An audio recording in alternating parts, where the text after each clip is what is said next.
History. Tampa Bay's stories are taking center stage as America gets ready to celebrate 250 years. We're showing you the people, places, and moments that define our community. Our America 250 Red, White, and You series starts tonight right here on 10 Tampa Bay News. Don't miss it at 5 p.m. On 10 Tampa Bay News this morning, a major development expected in a double murder case. This morning, a grand Jackson over in Atlanta, that airport, a huge hub. Their severe weather threat has now come to an end, so that's the good news. But if you were driving and you had any travel plans north, just know you will run into rain and storms. In fact, some severe weather already ongoing. It looks like right near the Alabama-Georgia line here. These red polygons you're seeing, those are tornado watches, meaning that the conditions are favorable for tornadic activity over the next several hours. As this front moves in on Monday, I don't think we are going to have an organized threat for severe weather as of right now. If we were to maybe have a strong storm, it might be along the nature coast, but we'll fine tune those details as we get closer to the day. Right now, don't have to worry about any rain. Nice and quiet on satellite and radar for you. However, it is more muggy. That's what you're going to notice. And with that extra moisture in place, we do have some patchy, dense fog developing up along the nature coast. Brooksville, you're at a quarter-mile of visibility. Pasco County, we are seeing some fog bleed into northern Pasco that is extending onto I-75. It doesn't necessarily look super dense on I-75, but still definitely reduced visibility. Inverness down to 3/4 of a mile of visibility. Plant City down to 2 miles. So just give yourself some extra time.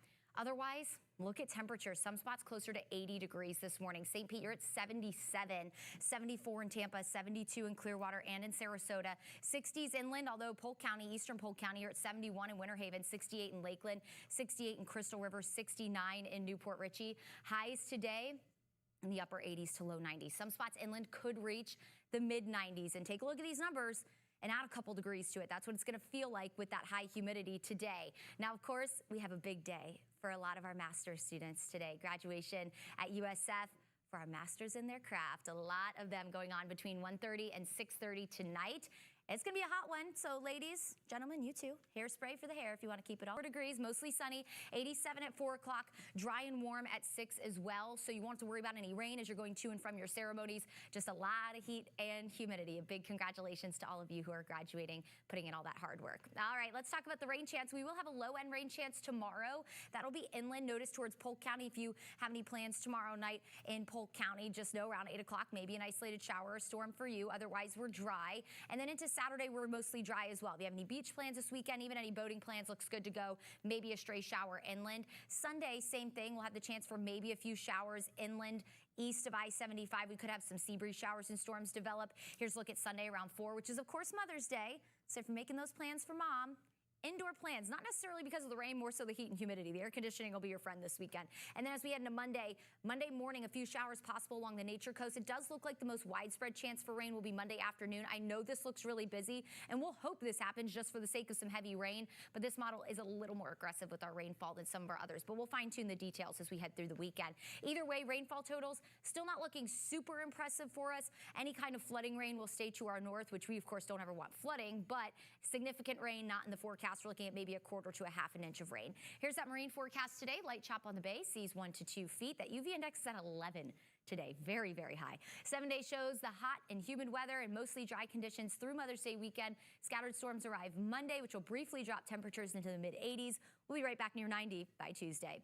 All right, now it's time for a check of the roads. Sarah Rosario has you covered with traffic, and you are tracking some of that fog this morning. We're keeping our eyes on the limited visibility that you're going to be driving through as you're headed along I-75. Good morning to drivers through Hernando County. You can see we don't have any major delays because of the foggy conditions here through this portion of Tampa Bay, but it is something that you're going to be dealing with as you're going to be hitting the road. So heads up about that.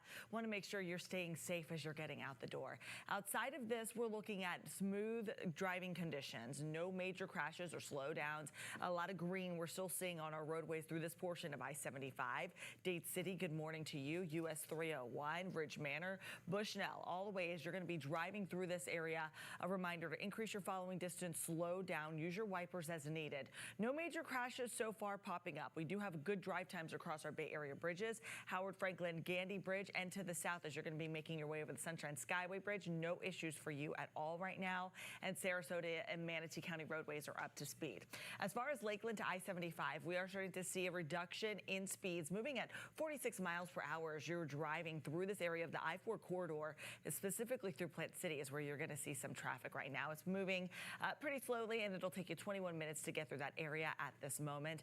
As far as our busy routes here through portions of Hillsborough County, 301, 41, and I-75, we are looking great right now. A lot of free-flowing traffic as we get your Thursday underway.